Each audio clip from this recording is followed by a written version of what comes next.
एक बार पुनः आप लोगों का सारे बच्चों का बहुत बहुत स्वागत है। जैसे कि चीज़ें बताई गई थी नेक्स्ट सेक्शन में आप लोगों को समझ में आई होंगी और आप लोगों ने अच्छे कमेंट भी किए।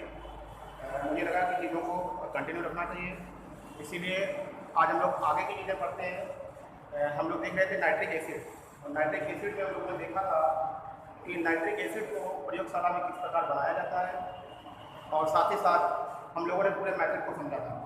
उसके बाद इंडस्ट्रियल लेवल पे बात की जाए, औद्योगिक विधियों की बात की जाए, तो उसमें मुख्य रूप से 2 विधियाँ फेमस है। वो विधियाँ कौन कौन सी है चलिए देखते हैं हम लोग। यहाँ पर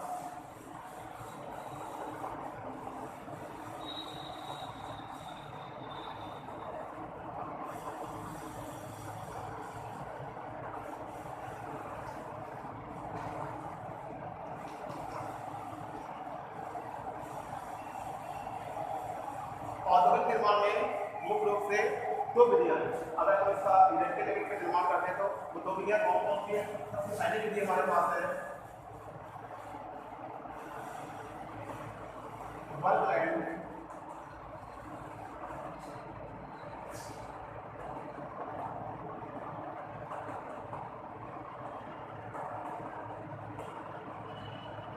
विधि, और दूसरी हमारी है पोस्ट मार्क विधि। इस पोस्ट मार्क विधि को हम लोग नई विधि भी बोल सकते हैं। जनरली क्वेश्चन यहाँ से आता है। सबसे पहले हम जानेंगे कि वर्क एंड आइड विधि क्या है।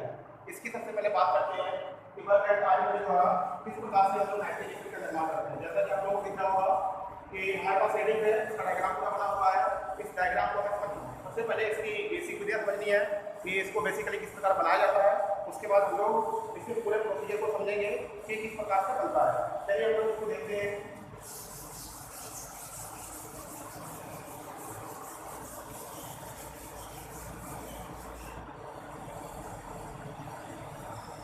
देखिए वर्कलैंड विधि में क्या होता है, इसमें हम लोग नाइट्रोजन और ऑक्सीजन सर्वप्रथम हम लोग नाइट्रोजन और ऑक्सीजन को आपस में कंबाइन कराते हैं, और कंबाइन करने के बाद हम लोग नाइट्रिक ऑक्साइड बनाते हैं। बात में आ गई होगी। सर्वप्रथम हम लोग क्या करते हैं, नाइट्रोजन को ऑक्सीजन से कंबाइन कराते हैं, और यहाँ पर हम लोग क्या करते हैं, नाइट्रिक ऑक्साइड बनाते हैं। और साथ ही साथ में हमें इन चीज़ों को कंबाइन कराने के लिए इसमें कुछ ऊर्जा की आवश्यकता पड़ती है। तो वो ऊर्जा हम लोगों को लेनी पड़ती है, ना कि अभिक्रिया से ऊर्जा डिलीट होती है। इन दोनों के कंबाइन होने के लिए जो हमारे पास NO बना है, इस NO को बनाने के लिए हमको ऊर्जा की जरूरत होती है। यहाँ से ऊर्जा रिलीज नहीं होती है, ऊर्जा की जरूरत होती है। तो वो ऊर्जा 43.2 किलो कैलोरी, ये हमारी ऊर्जा निकलती है। देखा है ना आप लोग, सिंपल का यूज किया गया है माइनस का मतलब क्या होता है कि यहाँ पर इस रिएक्शन को बनाने के लिए ऊर्जा की रिक्वायरमेंट है। अगर यहाँ पर प्लस लगा होता तो क्या करते कि इस अभिक्रिया में इतनी एनर्जी रिलीज हो रही है। ये बात आप लोग समझ गए। हम लोग यहाँ पे एक और चीज निकाल सकते हैं। इस माइनस का मतलब क्या होगा, एक इस प्रकार की अभिक्रिया हो जाएगी, उसमें क्षेपीय क्रिया हो जाएगी या उष्मा शोषी क्रिया हो जाएगी। सिंपल सी बात है, माइनस चिन्ह हमारा उष्मा शोषी क्रिया को रिप्रेजेंट करता है। तो हम लोग समझ सकते हैं किस प्रकार की रिएक्शन आई है, ये उष्मा शोषी अभिक्रिया है, क्योंकि यहाँ पे उष्मा का अवशोषण हो रहा है। चलिए आगे चलते हैं। तो हमारे पास ये चीज बनके तैयार हो गई। अब हम लोग क्या करेंगे, ये अगेन इसका नाइट्रिक ऑक्साइड का अगेन क्या होगा, ऑक्सीकरण होगा, ये नाइट्रोजन डाइऑक्साइड में परिवर्तित हो जाएगी। किस तरीके से होगा देखते हैं। ये 2NO प्लस 2 कंबाइन करेंगे, कंबाइन करने के बाद 2NO2 नाइट्रोजन डाइऑक्साइड का फॉर्मेशन होगा। यहाँ पर नाइट्रोजन डाइऑक्साइड का फॉर्मेशन हो जाएगा। यह नाइट्रोजन डाइऑक्साइड को जल द्वारा अवशोषित कराया जाता है। इसको क्या करेंगे हम लोग, जल द्वारा अवशोषित कराएंगे। जब ये जल द्वारा अवशोषित होगी तो ये नाइट्रिक अम्ल का निर्माण करेगी, और जो नाइट्रिक अम्ल प्राप्त होगा वो नाइट्रिक अम्ल हमारा कैसा होगा, तनु होगा। बात समझ गया ना, तनु नाइट्रिक अम्ल होगा। चलिए यहाँ पे इसके रिएक्शन को देखते हैं। तो ये NO2 क्या करेगा, ये H2O से रिएक्ट करेगा। ये Na2 हमारा क्या करेगा, ये वाटर द्वारा इसको क्या कराएंगे, अवशोषित कराएंगे, H2O से रिएक्ट करेगा। तो यहाँ पर क्या बनेगा, यहाँ पर हम लोग देखते हैं HNO3 और प्लस HNO2, HNO3 और HNO2 बनेगा। इस HNO2 को ब्रेक डाउन करेंगे HNO2, यहाँ पे 3 लेंगे और हमारा बन जाएगा ये HNO3 प्लस H2O और प्लस NO। यहाँ पे हमको रिएक्शन को बैलेंस करने की जरूरत है। चलिए रिएक्शन को बैलेंस कर लेते हैं। NO3 यहाँ पे 2 हो जाएगा, रिएक्शन को बैलेंस करना है कि आपको पता होगा। फाइनल रिएक्शन हमारे बैलेंस हो। तो इस प्रकार से ये हमारा नाइट्रिक एसिड बना। ये हमारी डगली विधि थी, किस प्रकार से बनाते हैं प्रोसीजर को हम लोग बात करेंगे। एक बार फिर से देखिए, इस अभिक्रिया में वायु की नाइट्रोजन और ऑक्सीजन आपस में रिएक्ट करते हैं। रिएक्ट करने के बाद नाइट्रिक ऑक्साइड बनाते हैं। इस नाइट्रिक ऑक्साइड के बनने में 43.2 किलो कैलोरी ऊर्जा की आवश्यकता होती है। इसलिए हम कह सकते हैं यह एक प्रकार की ऊष्माशोषी अभिक्रिया है। बात समझ में आ गई होगी यहाँ तक। इसके बाद अभिक्रिया में बनी हुई नाइट्रिक ऑक्साइड ऑक्सीकृत होकर नाइट्रोजन डाइऑक्साइड में परिवर्तित हो जाती है और यह नाइट्रोजन डाइऑक्साइड जल द्वारा अवशोषित होकर क्या करती है, तनु HNO3 नाइट्रिक एसिड का निर्माण करती है। ये हमारी विधि थी। ये बात आप समझ गए होंगे।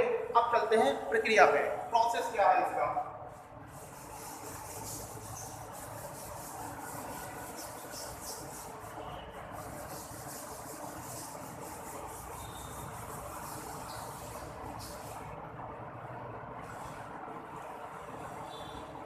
डायग्राम में जैसा कि आपको दिख रहा होगा, सबसे पहले हम लोग जानेंगे कि क्या क्या चीजें हैं। देखिए, ये हमारी वर्कलैंड और आइट विधि है। इस विधि द्वारा हम लोग नाइट्रिक एसिड का निर्माण कर रहे हैं। इसमें क्या है, सबसे पहले ये ब्लोअर है। ध्यान दीजिए, ये क्या है, ये हमारे पास ब्लोअर है। ब्लोअर का क्या काम होता है, ब्लोअर वायुमंडल के ऑक्सीजन को, सॉरी ऑक्सीजन नहीं कहेंगे, वायुमंडल की वायु को खींच लेता है, अवशोषित कर लेता है। ये हमारे पास क्या है, ये हमारे पास आग भट्टी है। इसे आग पानी, ये आग भट्टी है। आग भट्टी में ये मैग्नेट लगा हुआ है, चुंबक लगा हुआ है, विद्युत चुंबक, ये चुंबक लगी हुई है। चुंबक के बाद ये क्या है, ये हमारी बिजली की कॉइल है। यह एक तरह क्या है, कॉपर की कॉइल है, कॉपर की इलेक्ट्रोड है। इसके बाद ये क्या है, ये कूलर है। कूलर का मतलब हम जानते हैं कि चीजों को ठंडा किया जाता है। यहाँ पे क्या है, यहाँ पे गैसें आएंगी तो यहाँ पे गैसों को ठंडा किया जाएगा। तो ये गैसों को ठंडा करने के लिए कूलर के बाद आगे चलेंगे, ये बॉयलर है। बॉयलर में भी गैसों को ठंडा किया जाएगा। ये हमारे पास बॉयलर हो गया। बॉयलर के बाद ये हमारा ऑक्सीडाइजिंग टावर है, ऑक्सीकारक स्तंभ जिसे बोलते हैं ऑक्सीकारक स्तंभ। ऑक्सीकारक स्तंभ का क्या काम होता है, सिंपल सी बात है, इसका नाम ही ऑक्सीकारक स्तंभ है। तो इसमें क्या होगा, इसमें ऑक्सीकरण होगा। जैसा कि अभी हम लोगों ने देखा था कि नाइट्रिक ऑक्साइड का हम लोग ऑक्सीकरण करा रहे थे और नाइट्रोजन डाइऑक्साइड बन रहा था, तो वो यहाँ पे बनेगा। आगे चलते हैं, ये क्या है, यह हमारा अवशोषक स्तंभ है। अवशोषक स्तंभ, ऑक्सीडाइजिंग टावर। ये हमारे पास ऑक्सीडाइजिंग टावर है, अवशोषक स्तंभ है। इसमें क्या होता है, इसमें अवशोषण होता है। क्या होगा, यहाँ पे गैसें आएंगी, यहाँ पे जल फव्वारे के रूप में टपक रहा है। तो क्या होगा, जल का और नाइट्रोजन डाइऑक्साइड की रिएक्शन होगी। रिएक्शन होने के बाद HNO3 बनेगा, नाइट्रिक एसिड बनेगा। वो भी कैसा बनेगा, ये तनु बनेगा। तनु का मतलब इसमें वाटर मिला हुआ है। ये बात आप लोग इनकी बात समझ गए होंगे। चलिए ये करके इनको लिख लेते हैं। ये कौन कौन सी चीजें हैं, इसमें कौन कौन चीजें यूज होंगी। सबसे पहली बात क्या है, आप लोग पता होगा, ब्लोअर। सबसे पहले हमारे पास ब्लोअर यूज होगा। ब्लोअर के बाद आगे चलते हैं, ये हमारी जाएगी आग भट्टी। आग भट्टी के बाद कूलर हो जाएगा। कूलर के बाद करते हैं कूलर। अब कूलर पे आपका बॉयलर होगा।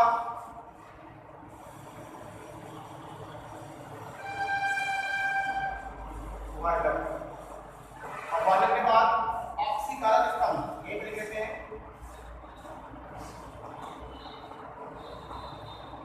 ऑक्सीकारक स्तंभ। ऑक्सीकारक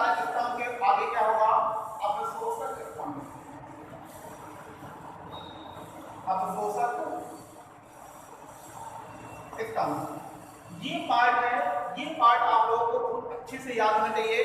इसके अंतर्गत क्या क्या चीजें आएंगी वो चीजें आपको बहुत अच्छे से याद हो जाएंगी। चलिए अब हम लोग बात करते हैं ब्लोअर। ये ब्लोअर क्या करता है, एक एक बात को आप लोग अच्छे से सुनते जाएंगे। बात समझ में ना आए तो वीडियो को दोबारा देखेंगे, और फिर भी अगर समझ में ना आए तो मुझे मैसेज करेंगे। जो भी चीजें कंफर्म रहेंगी जो कि आगे बात की जाएगी उसको दोबारा समझाया जाएगा, इसलिए परेशान होने की कोई जरूरत नहीं है। सबसे पहले देखते हैं ब्लोअर क्या क्या काम होता है। ब्लोअर क्या करता है, ब्लोअर वायुमंडल, ये ब्लोअर होता है, ये ब्लोअर वायुमंडल में उपस्थित वायु को अवशोषित कर लेता है, खींच लेता है, इसका काम है। और ऐसी वायु नाइट्रोजन युक्त वायु को, नाइट्रोजन युक्त वायु को ब्लोअर खींच लेता है। कहने का मतलब है ऐसी वायु ब्लोअर में आने के बाद स्वच्छ होनी चाहिए, उसमें कोई भी धूल का कण नहीं होना चाहिए, कार्बन डाइऑक्साइड वगैरह ऐसा कोई मिश्रण नहीं होना चाहिए। ऐसी गैसों को ब्लोअर खींचता है। तो ये बात आप इस ब्लोअर हेडिंग में लिखेंगे। उसके आगे क्या होगा, ब्लोअर में आने के बाद गैसीय मिश्रण को, अब हम लोग गैसीय मिश्रण कहेंगे, कोई पर्टिकुलर गैस का नाम नहीं लेंगे, गैसीय मिश्रण को आग भट्टी में प्रवाहित किया जाता है। बात समझ गए होंगे। इसके बाद हम लोग गैसीय मिश्रण को आग भट्टी में प्रवाहित करेंगे। आग भट्टी में क्या होगा, आग भट्टी में जल द्वारा शीतित, मतलब जल द्वारा ठंडा किए हुए कॉपर के इलेक्ट्रोड लगे होंगे, सॉरी ये कॉपर के इलेक्ट्रोड लगे हुए हैं। यहाँ पे मैग्नेट लगा हुआ है। ये मैग्नेट क्या कर रहा है, मैग्नेट खिंचा हुआ है, जिसके कारण ये खींच गया है, पोषण इस तरीके से फैला हुआ लग रहा होगा आपको, ये बात समझिए। और इसके अंदर जब इलेक्ट्रिसिटी प्रोवाइड की जाती है तो होता क्या है, इसके अंदर जो टेम्परेचर है वो लगभग 3000 डिग्री सेल्सियस टेम्परेचर होता है। कहाँ पर, यहाँ पर। ये बात आप समझ गए होंगे। यहाँ से गैसीय मिश्रण यहाँ गया और यहाँ का टेम्परेचर कितना हो जाएगा, 3000 डिग्री सेल्सियस।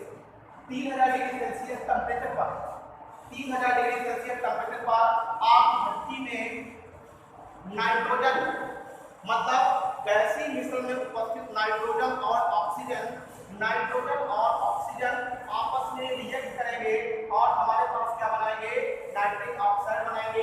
ये हम लोग पहले देख चुके हैं। तो यहाँ पे क्या बन रहा है, यहाँ पर बन रहा है आपका नाइट्रिक ऑक्साइड। कहाँ पे, जहाँ पे। और आपको ये भी पता है कि यहाँ पे टेम्परेचर कितना है, लगभग 1000 डिग्री सेल्सियस, यहाँ सॉरी 3000 डिग्री सेल्सियस यहाँ पे टेम्परेचर है। अब क्या होगा, अब गैसीय मिश्रण को आग भट्टी से, ये आग फर्नेस है, आग भट्टी से कूलर में प्रवाहित किया जाएगा 3000 डिग्री सेल्सियस पर। तो गैसें बहुत ज्यादा गर्म होती है, बहुत हॉट होती है, इनको ठंडा करने के लिए हम लोग क्या करेंगे, इनको कूलर में प्रवाहित करेंगे। बेटा कूलर में ये जैसे गैसें आएंगी ये ठंडी हो जाएंगी, और लगभग कितनी ठंडी होंगी, लगभग 1000 डिग्री सेल्सियस तक ये गैसें ठंडी होंगी। 1000 डिग्री सेल्सियस तक ये गैसें कूलर में क्या हो जाएगा, ठंडी हो जाएगी। कूलर को हिंदी में शीत कारक स्तंभ भी बोल सकते हैं, शीत कारक बोल सकते हैं। तो कूलर में क्या होता है, आग भट्टी से प्राप्त गैसीय मिश्रण को कूलर में प्रवाहित किया जाता है। कूलर में गैसें लगभग 1000 डिग्री सेल्सियस तक ठंडी हो जाती है। गैसें ठंडी हो गई, अब ठंडी गैसों को क्या करेंगे, ठंडी गैसों को बॉयलर में भेजा जाएगा। ये क्या है, बॉयलर है, ये बॉयलर है, ये बॉयलर है। बॉयलर में क्या करेगा, बॉयलर में गैसों को भेज दिया जाएगा। बॉयलर में क्या होगा, जल टपकता रहता है, बॉयलर में क्या जल टपकता रहता है। आपको पता है यहाँ गैसें आ रही है, गैसें बहुत ही गर्म है, पूरी तरीके से ठंडी गैसें नहीं हुई है, गैसें बहुत ही ज्यादा हॉट है, बहुत ही ज्यादा गर्म है। तो ये जैसे जैसे यहाँ पे गुजरेगी और इसमें क्या है, ठंडा पानी टपक रहा है, तो जो पानी होगा वो कैसा बन जाएगा, गैसों की ऊष्मा को लेकर, गैसों की ऊष्मा को लेकर यह पानी भाप में कन्वर्ट हो जाएगा। ये भाप बन के ऊपर से निकलने लगेगा, यहाँ से भाप बन के निकलने लगेगा। तो यहाँ पर भी गैसों को ठंडा ही किया जाता है, तरीके से कह सकते हैं। तो ये बात आप समझ गए होंगे, कैसे कैसी हो जाएगी, ठंडी हो जाएंगी। यहाँ पर लगभग 150 डिग्री सेल्सियस तक गैसें ठंडी हो जाती है, ध्यान रखिए 150 डिग्री सेल्सियस तक गैसें और ठंडी हो जाती है। अब क्या होगा, अब जब गैसें ठंडी हो गई है, फिर अब ठंडी गैसों को कहाँ भेजा जाएगा, ऑक्सीडाइजिंग टावर में भेजा जाएगा, मतलब ऑक्सीकारक स्तंभ। ऑक्सीकारक स्तंभ में गैस जाएगी। बेटा ऑक्सीकारक स्तंभ का टेम्परेचर लगभग 50 डिग्री सेल्सियस होता है, मतलब यहाँ तक कितना गैसें कितनी ठंडी हो गई है। तो यहाँ पर क्या स्ट्रक्चर होता है। अब क्या होगा, यहाँ से जो गैसीय मिश्रण होगा, तो कैसा गैसीय मिश्रण, NO का मतलब नाइट्रिक ऑक्साइड और वायु, नाइट्रिक ऑक्साइड और वायु का मिश्रण अवशोषक स्तंभ में जाएगा और बेटा ऑक्सीकारक स्तंभ में जाएगा। ऑक्सीकारक स्तंभ में क्या होगा, ऑक्सीकारक स्तंभ में नाइट्रिक ऑक्साइड NO ऑक्सीजन के साथ फिर से रिएक्ट करेगा। इसमें क्या होगा, ऑक्सीकारक स्तंभ में हमारे पास NO और प्लस O2 ये फिर से रिएक्शन होगा। अब ये रिएक्शन हो जाएगा और साथ में क्या बन जाएगा, 2NO2। यहाँ पर क्या बना है आपका, 2NO2 बना है। ये बात आप समझ गए होंगे, 2NO2 बना है, ये नाइट्रोजन डाइऑक्साइड बना है। अब ये नाइट्रोजन डाइऑक्साइड कहाँ जाएगा, यहाँ से होते हुए इसको अवशोषक स्तंभ में भेज दिया जाएगा। अब ये क्या चीज है, इसको जरा देखते हैं। अवशोषक स्तंभ में देख रहे हैं आप लोग हैं, इसमें अम्लशाय पत्थर के टुकड़े भरे होते हैं, मतलब क्वार्ट्ज भरे होते हैं। ये बात समझ गए। ऊपर से जल फव्वारे के रूप में टपक रहा है, फव्वारे के रूप में टपक रहा है, जल टपक रहा है और नीचे से गैसीय मिश्रण प्रोवाइड किया जा रहा है। कैसा गैसीय मिश्रण, ऐसा गैसीय मिश्रण जिसमें क्या है, जिसमें नाइट्रोजन डाइऑक्साइड है। यहाँ से गैसें आई, ऊपर से जल टपकता हुआ रहा है, तो गैसें काहे के संपर्क में आएंगी, जल के संपर्क में आएंगी। तब इसमें क्या होगा, नाइट्रोजन डाइऑक्साइड जल द्वारा अवशोषित हो जाएगी। बात समझ रहे हैं, नाइट्रोजन डाइऑक्साइड जल द्वारा अवशोषित हो जाएगी। मैंने अभी बताया था आपको, क्या किया था हम लोगों ने, NO2 ये नाइट्रोजन डाइऑक्साइड है, ऊपर से जल टपक रहा है, नाइट्रोजन डाइऑक्साइड है और ऊपर से क्या हो रहा है, ऊपर से जल टपक रहा है। यदि जल टपकेगा, रिएक्शन होगी, फाइनली रिएक्शन होने के बाद क्या बनेगा, HNO2 बनेगा और HNO3 बनेगा। बात समझ रहे हैं, ये कुछ मात्रा में HNO2 बना है, इसको दोबारा से ये कहां में कन्वर्ट हो जाएगा, दोबारा से फिर से ये कन्वर्ट हो जाएगा आपका नाइट्रिक ऑक्साइड में, और यहाँ पर NO बनेगा और यहाँ पर जल भी बनेगा, दिखाई जाती है। तो ये बात आप लोगों को समझ में आ गई होगी। अब ये बन गया आपका है नाइट्रिक एसिड। अब ये नाइट्रिक एसिड को यहाँ पर इकट्ठा कर लिया जाएगा। ये नाइट्रिक एसिड कैसा होगा, अम्ल होगा। ये बात आपको समझ में आ गई होगी, ये चीज आपको समझ में आ गई होगी। एक एक पार्ट को किस तरीके से डिफाइन किया गया है, चीजें आप लोग अच्छे से समझ गए होंगे। अगर समझ में ना आए हो तो वीडियो को 2 बार देखें इसको और अच्छे से समझें चीजों को। हाँ, इसके बाद आपको ये सब चीजें देखनी है, इसका नोट्स हम आपको प्रोवाइड करा देंगे, हैंड रिटन नोट्स है, वो आपको दे दिया जाएगा। थैंक यू बेटा।